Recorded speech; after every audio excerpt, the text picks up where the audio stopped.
وَلَقَدْ يَسَّرْنَا الْقُرْآنَ لِلذِّكْرِ فَهَلْ مِن مُّدَّكِرٍ۔ السلام علیکم ورحمۃ اللہ وبرکاتہ۔ نحمده ونصلی علی رسولہ الکریم، اما بعد، فاعوذ باللہ من الشیطان الرجیم، بسم اللہ الرحمن الرحیم۔ ذالک الکتاب لا ریب فیہ ھدی للمتقین۔ آمنت باللہ صدق اللہ العظیم وبلغنا رسولہ النبی الامین الکریم، ونحن علی ذلک من الشاہدین والشاکرین والحمد للہ رب العالمین۔ آج کا دور، آج کا جو ماحول ہم سب کی نگاہوں کے سامنے جو گزر رہا ہے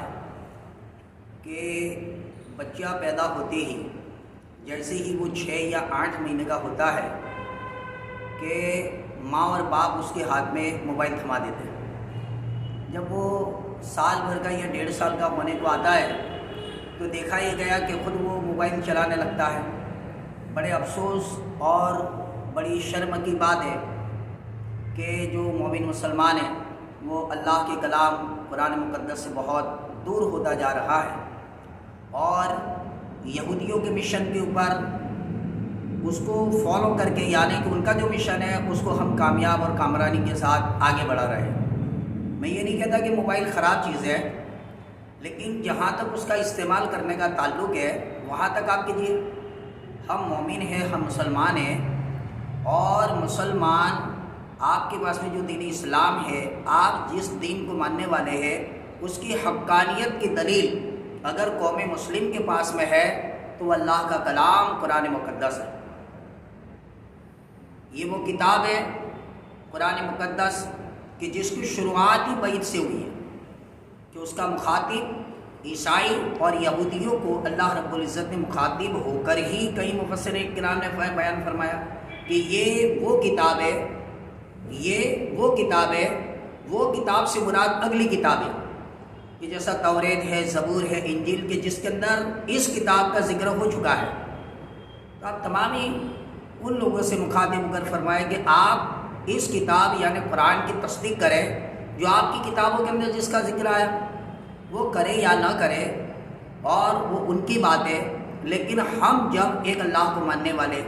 اس کی رسول کی رسالت کی غلامی کا پٹا ہم نے اپنے گلوں میں ڈالا ہے، تو پھر اللہ کے کلام سے ہمیں کتنی دلچسپی ہونی چاہیے۔ حضرت سیدنا عثمان غنی رضی اللہ تعالیٰ عنہ اس حدیث کے راوی ہے کہ اللہ کے محبوب صلی اللہ علیہ وآلہ وسلم نے ارشاد فرمایا کہ تم میں بہتر وہ شخص ہے جو قرآن سیکھے اور دوسروں کو قرآن سکھائے۔ تو یہ اللہ کا وہ مقدس کلام کہ آگے حضرت سیدنا ابو سعید ابن ابو سعید رضی اللہ تعالیٰ عنہ اس حدیث کے راوی ہے کہ سرکار مدینہ صلی اللہ تعالیٰ علیہ وآلہ وسلم نے ارشاد فرمایا کہ قرآن مقدس جو پڑھتے ہیں، تلاوت کرتے ہیں، ان کے لیے بہت بڑا یہ تحفہ عظیم ہے کہ ایک حروف کے بدلے میں اللہ عز و جل ایک نیکی عطا فرماتا ہے، اور ایک نیکی قرآن مقدس کی پڑھی ہوئی جو نیکی ہے ایک حروف کی، تو وہ 10 نیکیوں کے برابر ہے۔ پھر آگے سرکار نے فرمایا کہ میں یہ نہیں کہتا کہ الف لام میم یہ ایک حروف ہے، بلکہ الف بھی الگ ہے، لام بھی الگ ہے، اور میم بھی الگ ہے۔ الف کی ایک نیکی ملے گی، لام کی ایک نیکی ملے گی، اور میم کی ایک نیکی ملے گی۔ تو جو قرآن پڑھا گیا ہے اس کی ایک نیکی 10 نیکیوں کے برابر ہے۔ تو میری آپ لوگوں سے مؤدبانہ گزارش ہے، ماں بہن بیٹیوں سے، بچوں سے، نوجوانوں سے، ضعیفوں سے، کہ آج ہم اپنا قیمتی اور جائے وقت چائے کی کٹلیوں پر تیری میری کرنے کے اندر ہم گزار رہے ہیں۔ مومن کا ہر لمحہ، ہر منٹ، ہر سیکنڈ اتنا قیمتی ہے کہ اس کا اندازہ جس وقت ہماری روح کھینچنے والا فرشتہ ملک الموت جب آئے گا اس وقت ہمیں اس کا احساس ہوگا کہ ہم نے زندگی کے اچھا خاصا وقت سونے میں، تیری میری کرنے میں اور کھانے پینے میں وقف کر دیا، گزار دیا۔ تو میری آپ سبھی سے جو سرکار سے محبت کرنے والے ہیں، اللہ کو ماننے والے ہیں، ہم مسلمان ہیں، ان سب کے لیے پیغام ہے کہ ہمیں چاہیے کہ ہم قرآن کے قریب ہوں۔ اللہ کا وہ کلام کہ جو ہر مومن کے لیے ہدایت یافتہ ہے اور ہر انسانوں کے لیے بھی ہدایت یافتہ ہے، کہ یہ اللہ کا کلام، اس کی حقانیت کی دلیل یہ ہے کہ آپ بھارت میں چھپے ہوئے قرآن مقدس کا نسخہ لے لو،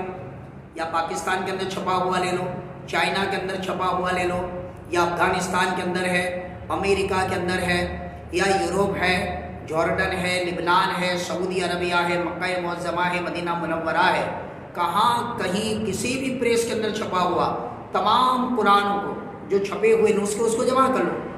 اور اس کے بعد میں آپ اس کے اندر دیکھیے ہر قرآن کی شروعات بسم اللہ الرحمن الرحیم کہ بے سے لے کے والناس کی سین تک آپ کو نہ حروف کے اندر تبدیلی نظر آئے گی، نہ اس کے زیر و زبر کے اندر۔ اور دیکھیے اس قرآن کی حفاظت کا ذمہ خود اللہ رب العزت نے اپنے اوپر لیا ہے، نحن نزلنا الذکر وإنا لہ لحافظون، کہ آج صدیاں گزر گئی، 10 12 سال کے بچے حافظ قرآن منزل سنا رہے، تو یہ ہمارے لیے بہت بڑی خوش قسمتی کی بات ہے کہ اللہ تعالیٰ نے ہماری قوم کے بچوں کے سینوں کے اندر اپنے کلام کو محفوظ فرمایا۔ تو میری تمام ماں بہن بیٹیوں سے گزارش ہے کہ آپ خود بھی قرآن پڑھیں، اپنے بچوں کو بھی پڑھائیں۔ جس دور کے اندر ماں بہن بیٹیاں قرآن مقدس کی تلاوت کر کر کے اپنے بچوں کو لوریاں دے کر سلایا کرتی تھی، تو اس دور کے عظیم شخصیتوں کی آپ کارنامے دیکھیں تو کیا آپ کو نظر آئے گا؟ کوئی سلطان صلاح الدین ایوبی نظر آئے گا، تو کوئی طارق بن زیاد نظر آئے گا، تو آپ کو صحابہ کرام جیسی عظیم شخصیتیں نظر آئے گی، غوث اعظم عبد القادر جیلانی جیسی شخصیت نظر آئے گی، غریب نواز جیسی شخصیتیں آپ کے سامنے نظر آئے گی، حضرت سیدنا شاہ عالم سرکار جیسی شخصیتیں نظر آئے گی۔ تو میری خاص کر کے خصوصی ماں بہن بیٹیوں سے گزارش ہے کہ اپنے آپ کو سنواریں، اپنے آنے والی نسلوں کو سنواریں۔ اللہ رب العزت اس کے حبیب کے صدقے میں ہم سب کو قرآن مقدس کرنے کی، قرآن مقدس کی تلاوت کرنے کی نیک توفیق عطا فرمائے۔ وآخر دعوانا الحمد للہ رب العالمین۔